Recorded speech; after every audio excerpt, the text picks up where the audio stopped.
નમસ્કાર મિત્રો, સંસ્કૃત ધોરણ 11ના લેક્ચરમાં આપનું સ્વાગત છે. અગાઉ ગદ્ય વિભાગમાં 11 નંબરના પાઠની આપણે ચર્ચા કરેલી. મિત્રો, આપણે સમજીએ કે સંસ્કૃતમાં આપણે થ્રુઆઉટ ધ યર આખા વર્ષ દરમિયાન શું કરવાનું હોય છે. દરેક મિત્રોને ખાસ સૂચના, ટેક્સ્ટબુક લઈને જ બેસો અને હું જે પ્રમાણે બતાવું એ પ્રમાણે આપ જોતા જશો તો લગભગ અનુકૂળતા રહેશે. રેડી? ટેક્સ્ટબુક. હવે ટેક્સ્ટબુકના ઇન્ડેક્સમાં એક નજર કરો. ટેક્સ્ટબુકના ઇન્ડેક્સમાં એક નજર કરો. રેડી? તો એમાં 5 અને 5 એ પ્રમાણે 10 પદ્ય આપેલા છે. એ જ પ્રમાણે 5 ગદ્ય વિભાગમાં પણ 10 છે. એની નીચે અભ્યાસ 1 કરીને ન્યાય પરિચય લખ્યો છે. અભ્યાસ 2 કરીને અલંકાર પરિચય લખ્યો. અભ્યાસ 3 કરીને છંદ પરિચય લખ્યો અને અભ્યાસ 4 સંસ્કૃત સાહિત્યનો પરિચય. મિત્રો, ગ્રામર, સંસ્કૃત વ્યાકરણ આપણે આવતું નથી. ઇવન એક્ઝામમાં પણ ક્યાંય પૂછાતું નથી. 1 પણ માર્કનો વ્યાકરણનો પ્રશ્ન આવતો નથી. તો એના ઓપ્શન તરીકે ગદ્ય વિભાગ, ન્યાય પરિચય, અલંકાર, છંદ અને સંસ્કૃત સાહિત્યનો પરિચય આટલું ફર્સ્ટ લેક્ચરમાં સમજાવવાનો પ્રયાસ કરેલો. આપણી પાસે ટેક્સ્ટબુક હશે જ. મિત્રો, નજર કરો, પેજ નંબર 83 ઉપર જુઓ. 83 નંબરના પેજ ઉપર એક નજર કરો. 83 નંબરના પેજ ઉપર એમાં લખ્યું છે ન્યાય પરિચય. It is given in pure Gujarati અને વાંચીને જ સમજી શકાય એવું છે. એટલે આની લાઇન ટુ લાઇન ચર્ચામાં કે એમાં જવાનો કોઈ સ્કોપ નથી અથવા તો એવી કોઈ જરૂરિયાત લાગતી નથી. કારણ કે અહીંયા જે લખ્યું છે એ જ મારે વાંચવાનું અને તમારે સાંભળવાનું. એના કરતાં મચ બેટર તમે તમારી રીતે જોઈ લો. આ એક્ઝામમાં પૂછાવાની મેથડ, દાખલા તરીકે 10 ન્યાય આપ્યા છે. ધારો કે એમાં 2 નંબરનો ન્યાય પંખ પ્રક્ષાલન ન્યાય. તો એક્ઝામમાં આ ટર્મ જ પૂછાય કે પંખ પ્રક્ષાલન નીચેનો ન્યાય સમજાવો અને એમાં પંખ પ્રક્ષાલન ન્યાય લખ્યું હોય. અહીંયા જે ડિટેલ છે એટલી જ માત્ર તમારે લખવાની. આની બહાર નહીં જવાનું અને આમાં કંઈ નવું એડ કરવાનું નહીં, કારણ કે અહીં તો લેન્ધી થઈ જશે. 2 માર્ક માટે આટલી જ ડિટેલ હોય, એનાથી વધુ હોય નહીં. ક્લિયર? એટલે 5 ન્યાય જે છે, પહેલાં 5 ન્યાય, સૂચિ હાટક ન્યાય સુધીના જે પહેલાં 5 ન્યાય છે એને એ ન્યાય તમારે હોમવર્કના ફોર્મમાં ટેક્સ્ટબુકમાંથી નોટબુકમાં લખવાના. હાલ પૂરતા 5 રાખીએ છીએ આપણે, સમજો. હાલ પૂરતા 5. ક્લિયર? પ્યોર ગુજરાતીમાં સમજાય એવું છે, ઇન્ટરેસ્ટિંગ છે, વાંચશો તોય મજા આવશે. બરાબર? એટલે આ થયો પ્રશ્ન ન્યાય પરિચયનો. પછી 87 ઉપર અલંકાર પરિચય એવું આપ્યું છે. જો એમાં 87થી માંડીને ટોટલ 4 અલંકાર આપ્યા છે. 89 પેજ નંબર સુધી, અતિશયોક્તિ સુધી. એક્ઝામમાં પૂછાવાની ટેકનિક એક જ માત્ર કે ઉત્પ્રેક્ષા અલંકાર ઉદાહરણ સહિત સમજાવો, ઉર્પક અલંકાર ઉદાહરણ સહિત સમજાવો, અતિશયોક્તિ અલંકાર ઉદાહરણ સમજાવો. આનું આ જ તમારે લખવાનું હોય છે. ઓફકોર્સ આ બધા ઉદાહરણો, આ બધા વાક્યો આપણને યાદ ના રહે એને સિમ્પ્લિફાય કરીને આપણે એકાદ દિવસ, એકાદ લેક્ચરમાં 30-35 મિનિટના પીરિયડમાં 4 અલંકાર આપણે વ્યવસ્થિત સમજીને તૈયાર કરીશું. ક્લિયર છે? એના પછી આવું નવું છંદ પરિચય આવે અને એ છંદ પરિચયમાં 5 છંદ આપ્યા છે. હે ને? પેજ નંબર 94 સુધી 5 છંદ આપ્યા છે. એક્ઝામમાં પૂછવાની ટેકનિક સેમ. ટાઇટલ આપ્યું હોય એના વિશે તમારે લખવાનું. બરાબર? છંદ પરિચય ગૌરાંગ સર એની ચર્ચા કરશે. એના પછી 94થી સંસ્કૃત સાહિત્યનો પરિચય ચાલુ થાય છે. અગેન. મિત્રો, આની આ જ મેટર, ગુજરાતી, પ્યોર ગુજરાતી, આનું આ જ તમારે તૈયાર કરવાનું છે. બરાબર? કે આની કોઈ સ્પેશિયલ બીજી નોંધ હોતી નથી અથવા તો એક્સ્ટ્રા રેફરન્સમાં જવાની જરૂર નથી, કારણ કે આપણી પાસે એટલો બધો સમય ના હોય અને બિનજરૂરી લખાણ કરવાથી કોઈ મતલબ નથી. એટલા માટે આ તમારે વાંચતા જવાનું છે, તૈયાર કરતા જવાનું છે. દાખલા તરીકે પેજ નંબર 96 ઉપર વેદ, 97 ઉપનિષદ. બરાબર છે? પછી મહાકવિ ભાસ 98 ઉપર ચાલુ થયો. હા, 98 ઉપર ભાસ એ તૈયાર થયું અને પછી એના 13 નાટકો વિશેનો પરિચય. પછી 103 ઉપર મહાકવિ કાલિદાસનો એકાદ, મહાકવિ કાલિદાસને એમાંય તે જે ડિટેલ આપેલી છે એ ડિટેલમાં 3 નાટકો છે. બસ માત્ર આટલી નોંધ છે. પછી પંચતંત્ર છે, બરાબર. અને આટલો સાહિત્યનો વિભાગ છે, એક્ઝામમાં આનું આ જ પૂછાય ને તમારે આનું આ જ લખવાનું હોય અને બીજું કંઈ કરવાનું હોતું નથી. ક્લિયર? એટલે સાહિત્યનો વિભાગ તમારે વાંચતા જવાનું છે, તૈયાર કરતા જવાનું છે. બરાબર. અને એમાં આ જે મહાકવિ કાલિદાસ છે ને 104 105 નંબરના પેજ અભિજ્ઞાન શાકુંતલ. હવે આ બધું કેમ આપવામાં આવ્યું હોય ખબર છે? કારણ કે અભિજ્ઞાન શાકુંતલ ઉપર આધારિત આપણો એક પાઠ 17 નંબરનો પાઠ આપણી ટેક્સ્ટબુકમાં છે. હવે આપણે અભિજ્ઞાન શાકુંતલ જો જાણતા હોઈએ તો જ એ પાઠની અંદર ખબર પડે. કાલિદાસે ટોટલ 3 નાટકો લખ્યા છે. બરાબર. એ 3 નાટકોની વાત છે, આટલી નોંધ આપેલી છે. એક્ઝામમાં પૂછાય કે અભિજ્ઞાન શાકુંતલ પરિચયાત્મક નોંધ લખો, તો અહીંયા જે આપ્યું એ તમારે લખવાનું હોય. ક્લિયર? એટલે આ સાહિત્યનો વિભાગ એ રીડિંગ સેક્શન છે. ક્લાસમાં એની ચર્ચા ના કરવાની હોય, તમારા માથે જ હોય, એ રીડિંગ સેક્શન જ હોય. એટલે વાંચવાની શરૂઆત કરજો. ક્લિયર છે? અલંકાર પરિચય ઓફકોર્સ એ 4-4ની ચર્ચા આપણે કરીશું. છંદ પરિચય ગૌરાંગ સર ચર્ચા કરશે. બાકી ન્યાય પરિચય અને સાહિત્યનો વિભાગ એ તમારે જાતે પ્રિપેર કરવાનું થાય છે. ક્લિયર છે? ઓકે. રહી વાત ગદ્ય વિભાગ અને પદ્ય વિભાગની, તો 1 by 1 પાઠ જવું પડે, કારણ કે સંસ્કૃત છે એ આપણને એમને ફાવે નહીં. મિત્રો ખાસ ધ્યાન રાખજો, અગાઉ સૂચના આપી એ પ્રમાણે ટેક્સ્ટબુક ઇઝ મસ્ટ. ટેક્સ્ટબુક સિવાય ક્યારેય બેસવાનું નહીં સંસ્કૃતનો જ્યારે પણ પીરિયડ હોય ત્યારે, અથવા તમે જ્યારે પણ સ્ક્રીન ઉપર ધોરણ 11 સંસ્કૃત જુઓ અને એવી ખબર પડે કે આ વિડીયો અપલોડ થયો છે, તો વિડીયો ઓપન કરતાં પહેલાં તમારે ટેક્સ્ટબુક લઈને બેસવાનું. ક્લિયર છે ને? ઓકે. 11 નંબરનો પાઠ આપણે ચર્ચા કરેલી. બરાબર. યુનિટ નંબર 11ની ચર્ચા કરેલી. હાલ યુનિટ નંબર 12ની ચર્ચામાં આપણે જવું છે. અગેઇન ટેક્સ્ટબુક લઈને બેસજો, નહીં તો એનો કોઈ જ મિનિંગ નહીં રહે. ક્લિયર? અને ટ્રાન્સલેશન કરવાનું હોય છે, બીજું કંઈ વિશેષ હોતું નથી આમાં. બરાબર ને? એટલે આપણે ટ્રાન્સલેશન કરવાનો પ્રયાસ કરીએ. દરેક મિત્રો ઇન્ટ્રોડક્શનથી શરૂઆત કરવાની. બરાબર છે? આપણે જઈએ ઇન્ટ્રોડક્શનમાં અને પછી અનુવાદ કરવાનો પ્રયાસ કરીએ. ટાઇટલ આપ્યું કિંતુ કુટિલતા. કિંતુની કુટિલતા. કિંતુ શબ્દ બટ, હે ને? બટ શબ્દ છે ને એ ક્યાંક જિંદગીમાં ઘણીવાર એવું બનતું હોય કે ક્યાંક કોઈ એક ડિસિઝન લેવાના હોય તો એમાં આ જે બટ હોય ને એ આપણને નડી જતું હોય, અથવા બટ આપણને હેરાન કરે, પરેશાન કરે. ક્યારેક આપણી ફેવરમાં ડિસિઝન આવે, ક્યારેક અગેન્સ્ટમાં આવે. પણ જે બટ છે ને કિંતુ પણ, બસ આ શબ્દ એ કેવી રીતે લેખકને પજવે છે એ મેટર પાઠની અંદર આપેલી છે. ઇન્ટ્રોડક્શન વાંચીએ. નિબંધની સાહિત્યિક વિદ્યા આધુનિક કાળની દેન છે. સંસ્કૃતમાં નિબંધ એવું નામ એક પ્રકારના ગ્રંથો માટે જાણીતું છે. કોઈ એક ધર્મશાસ્ત્રીય વિષય ઉપર સમસામયિક ચર્ચા કરતા લઘુ ગ્રંથને નિબંધ ગ્રંથ તરીકે ઓળખવામાં આવે છે. જેમ કે શ્રાદ્ધને લગતી વિચારણા કરનારા શ્રાદ્ધ પ્રદીપ જેવા ગ્રંથો નિબંધ ગ્રંથો તરીકે જાણીતા છે. આ બધું યાદ ના રહે તો કંઈ ખાસ ટેન્શન લેવાની જરૂર નથી હો. આધુનિક કાળની આ વિદ્યાને સ્વીકારી લઈને વર્તમાન કાળના સંસ્કૃત સાહિત્યના વિશારદોએ અનેક સુલલિત નિબંધોની રચના કરી છે. આ પ્રકારના નિબંધો સામાન્ય રીતે સંસ્કૃત ભાષાની પત્રિકાઓમાં છપાતા રહે છે. કેટલાક વિદ્વાનોએ પોતે લખેલા નિબંધોને એકત્ર સંગૃહિત કરીને પુસ્તકાકારે પણ પ્રકાશિત કરાવ્યા છે. રાજસ્થાન જયપુરના નિવાસી પંડિત મથુરાનાથે સમસામયિક વિષયો ઉપર અનેક સુંદર નિબંધો લખ્યા છે. તે જુદા જુદા સમયે સંસ્કૃતની વિવિધ પત્રિકાઓમાં પ્રકાશિત થતા રહ્યા છે. તેમાંથી કેટલાક નિબંધોને એકત્ર સંગ્રહ કરીને પ્રબંધ પારિજાત, આ શબ્દ અંડરલાઇન કરજો, પ્રબંધ પારિજાત નામે એક નિબંધ ગ્રંથ પ્રકાશિત થયો છે અને તેમાં કિંતુ કુટિલતા શીર્ષકથી એક નિબંધ છે. આ નિબંધના એક નાનકડા અંશને એમાંય પાછું એડિટ કર્યું હશે, એડિટિંગ કરીને અહીં સંપાદિત કરીને અને પાઠ્યપુસ્તકના નિયત ભાષા સ્તરને અનુરૂપ પરિવર્તન કરીને પ્રસ્તુત પાઠ તૈયાર કરવામાં આવ્યો છે. આનું આ એક્ઝેક્ટલી અંદર નહીં હોય, પણ એને એડિટ કરીને મૂકવામાં આવ્યો છે. ભાષામાં વપરાતો એક નાનકડો કિંતુ શબ્દ કેવી વિચિત્ર પરિસ્થિતિ સર્જે છે એનું સુંદર આલેખન અહીં થયું છે.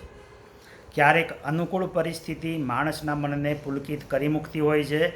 આવા સમયે અચાનક કિંતુ શબ્દનો પ્રવેશ થાય છે અને મન વિષાદમાં સરી પડે છે. પોઝિટિવ રિઝલ્ટ મળવાનું હોય એની જગ્યાએ નેગેટિવ મળે. આ જ કિંતુ શબ્દની કુટિલતા છે. આ પ્રકારની 3 ઘટનાઓ પાઠમાં વર્ણિત છે. ઇન શોર્ટ 3 એપિસોડ પાઠની અંદર આપેલા છે. ક્લિયર છે? સમજાયું છે? Okay. So let us start translation.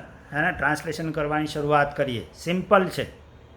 સંસ્કૃતમાં એક લાક્ષણિકતા યાદ રાખવાની, કોઈ પણ ગમે એટલો મોટો શબ્દ આપ્યો હોય ને એને સંધિ છોડીને વાંચવાનો પ્રયાસ કરવાનો.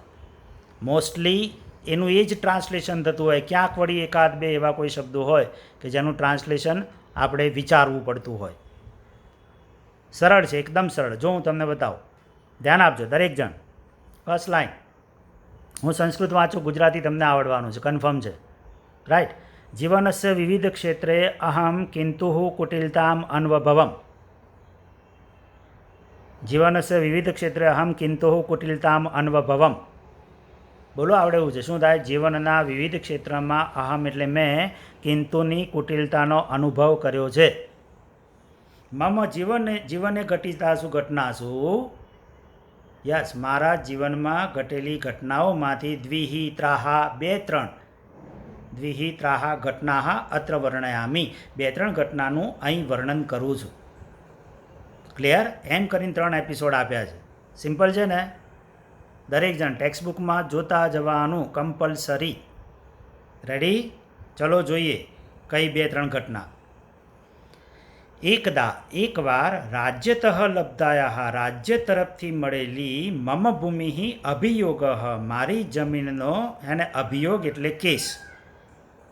અભિયોગ એટલે કેસ. મિત્રો એક કામ કરો, પેજ નંબર 47 છે ને, એમાં પહેલો શબ્દ એની નોંધ આપી છે અભિયોગ. જો અભિયોગ એટલે દાવો, જેને સામાન્ય ભાષામાં આપણે કેસ કહીએ છીએ.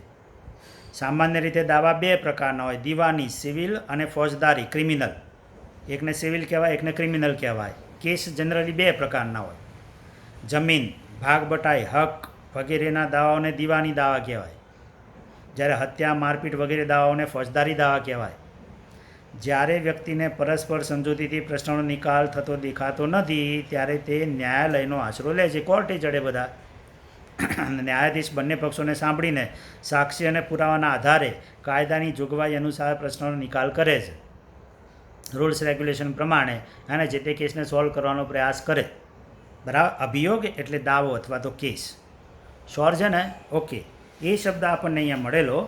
બરાબર? કે એકવાર રાજ્ય તરફથી મળેલી મારી જમીનનો કેસ અથવા દાવો બહુ કાલાત, ઘણા સમયથી ન્યાયાલય ચલતી સ્મ, હે ને, ઘણા સમયથી ન્યાયાલયમાં ચાલતો હતો.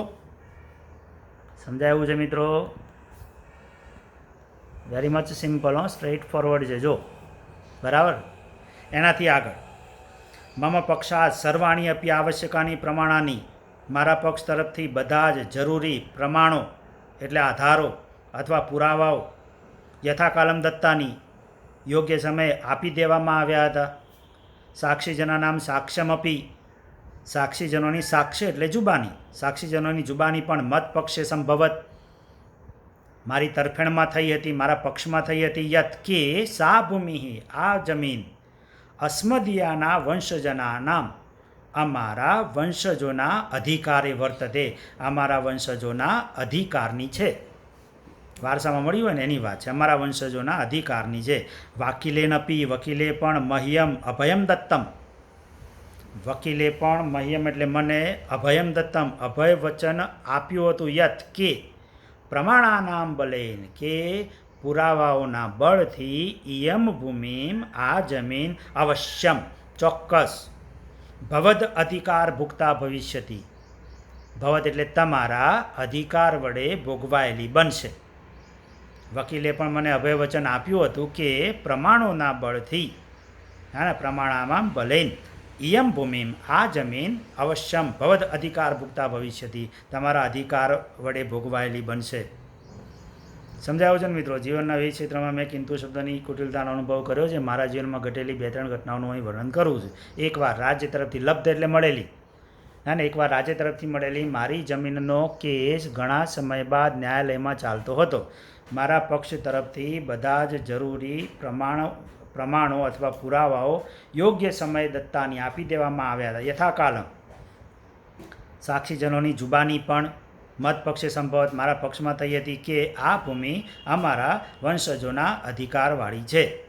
વકીલે પણ મને અભય વચન આપ્યું હતું. યત કે પ્રમાણોના પુરાવાઓના બળથી આ જમીન, અવશ્યમ ચોક્કસ, ભવદ અધિકાર ભુક્તા ભવિષ્યથી તમારા અધિકાર વડે ભોગવાયેલી બનશે.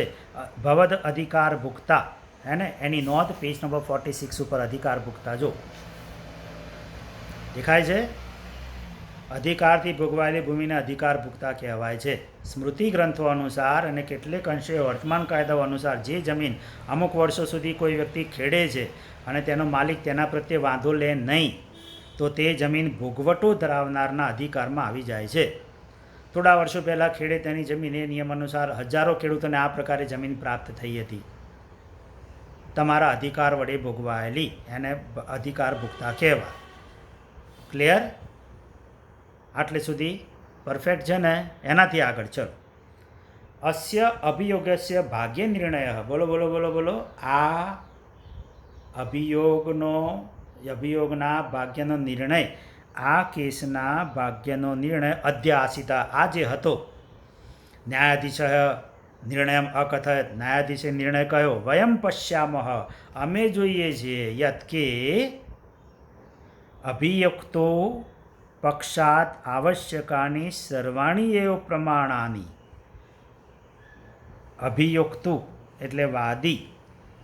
કોને કહેવાય? જેનો કેસ ચાલતો હોય એને વાદી કહેવાય અને સામેવાળાને પ્રતિવાદી કહેવાય. બરાબર? કે વાદી પક્ષ તરફથી જરૂરી બધા પ્રમાણો અત્ર પ્રસ્તુતાની સંતિ અહીં પ્રસ્તુત થયેલા છે. રાજ્યતઃ લબ્ધાયા ભૂમિ દાનપત્રમપી. રાજ્ય તરફથી મળેલી જમીનનું દાનપત્ર પણ ઉપસ્થાપિતમસ્તિ ઉપસ્થિત થયેલું છે. ન્યાયાલયન પરિજ્ઞાતમ ન્યાયાલયે જાણ્યું છે. પરિજ્ઞાત એટલે જાણવું. ન્યાયાલયે જાણ્યું છે યત કે ઇયમ ભૂમિ આ જમીન અભિયુક્તુ અધિકાર ભુક્તા અસ્તિ આ જમીન વાદીના અધિકારવાળી છે, અધિકાર વડે ભોગવાયેલી છે. અહમ નિશ્ચિંત અભવમ ન્યાયાધીશે ચુકાદો આપ્યો, હું નિશ્ચિંત બની ગયો. પરમ ન્યાયાધીશ અગ્રે અવદત પરંતુ ન્યાયાધીશ આગળ બોલ્યા કિંતુની કુટિલતા. કિંતુ રાજસ્વ વિભાગ છે. રાજસ્વ એટલે મહેસૂલ, હે ને, કે જે જમીનના કેસના આ તે બધું સોલ્વ કરતા હોય એને મહેસૂલ વિભાગ કહેવાય. પરંતુ મહેસૂલ વિભાગના અધિકારીએ એતદ વિરોધે આના વિરોધમાં એકમ પત્રમ પ્રેષિતવાન એક પત્ર મોકલ્યો છે. તદુપરી તેના ઉપર લક્ષ્યદાનમ લક્ષ્ય આપવું આવશ્યકમ જરૂરી છે. મન્યામહે એમ અમે માનીએ છીએ. જજ હોય ને એની એક સ્પેસિફિક ને લેંગ્વેજ હોય, રિસ્પેક્ટવાળી હોય.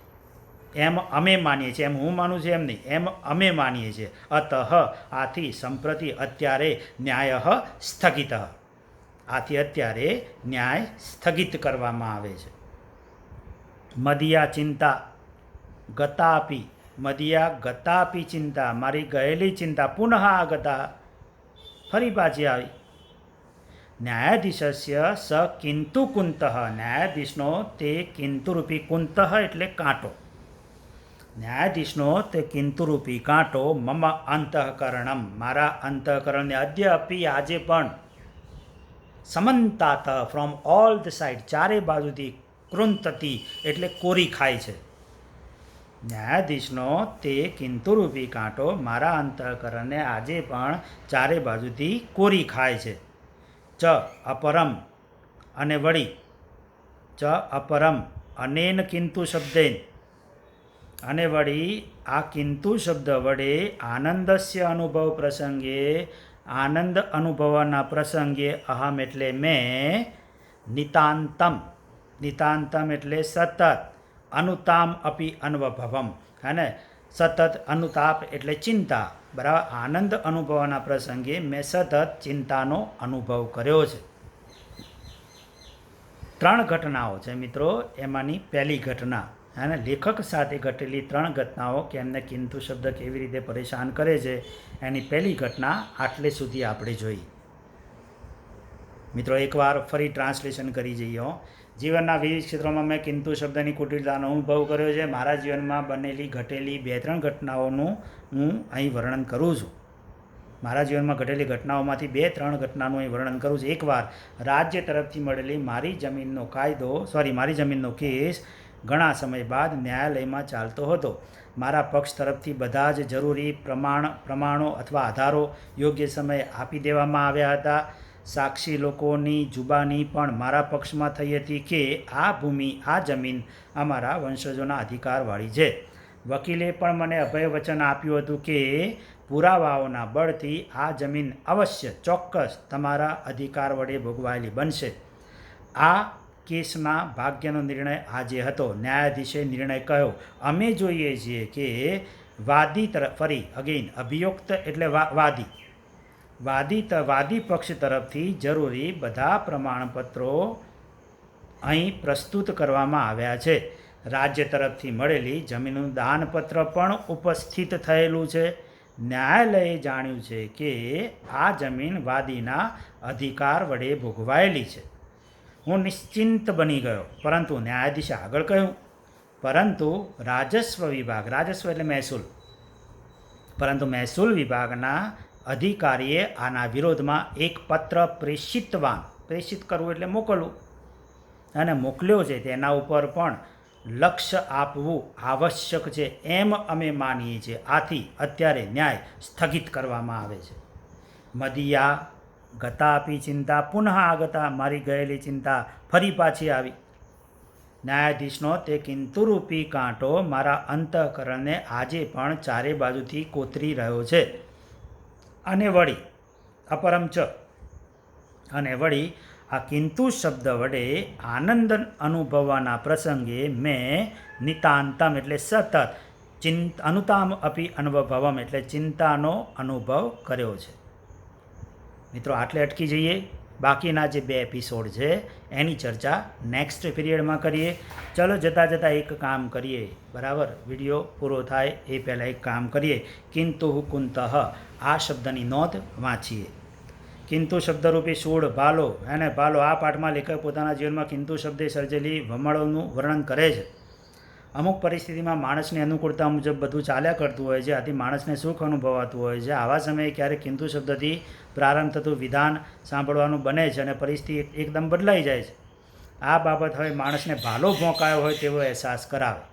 આથી લેખક કિંતુ શબ્દના પ્રયોગવાળા વિધાનને કુંત અર્થાત શૂળ તરીકે ઓળખાવે છે. અહીં કિંતુ કુંત એવા પ્રયોગમાં 2 વાર કારનો પ્રયોગ થયો છે જે વર્ણાનુપ્રાસનું ઉદાહરણ બની રહે છે. આની વિરુદ્ધ આ કિંતુ શબ્દ ક્યારેક કૃપા પણ કરે છે. તે માણસને વિષાદમાંથી બહાર લઈ આવી આનંદિત પણ કરતો હોય છે. જોકે અહીં પાઠના વિસ્તારમાં ભય આવી કોઈ ઘટનાનું આલેખન નથી, છતાં શિક્ષક આવી કોઈ ઘટનાને માતૃભાષામાં વિદ્યાર્થીઓની સામે રજૂ કરી કિંતુની કૃપા પણ બતાવી શકે છે. સીધી વાત છે. એ શબ્દ ઘણીવાર અગેન્સ્ટ રિઝલ્ટ, ઘણીવાર ફેવરેબલ રિઝલ્ટ આપે, ઘણીવાર નોન ફેવરેબલ રિઝલ્ટ આપે, પણ કિંતુ શબ્દ ક્યાંક ને ક્યાંક માણસને પરેશાન કરે. ક્લિયર? આવી એકાદ નોંધ. આટલે અટકી જઈએ. બાકીની ચર્ચા બાકીના 2 એપિસોડ, 12મા નંબરનો પાઠ કિંતુ કુટિલતા અને કિંતુ કેવી રીતે કુટિલ બને છે, કિંતુની કુટિલતા, 12મા નંબરનો પાઠ વિશેષ ચર્ચા નેક્સ્ટ લેક્ચરમાં કરીએ. મિત્રો આશા રાખીએ સમજણમાં આવ્યું હશે. અને આ જ પ્રકારની સિસ્ટમ અને આટલા સ્પીડી ચાલવું જ પડશે. તમારે જાતે જ્યાં સુધી ચાલ્યું ત્યાં સુધી ટ્રાન્સલેશન લખવાનું, એ સિવાય સંસ્કૃત સાહિત્યનો પરિચય વાંચવાની શરૂઆત કરવાની, ન્યાય પરિચય વાંચવાની શરૂઆત કરવાની. ક્લિયર? થોડુંક સાથે તૈયાર કરતા જવું. Thank you. જય સ્વામિનારાયણ.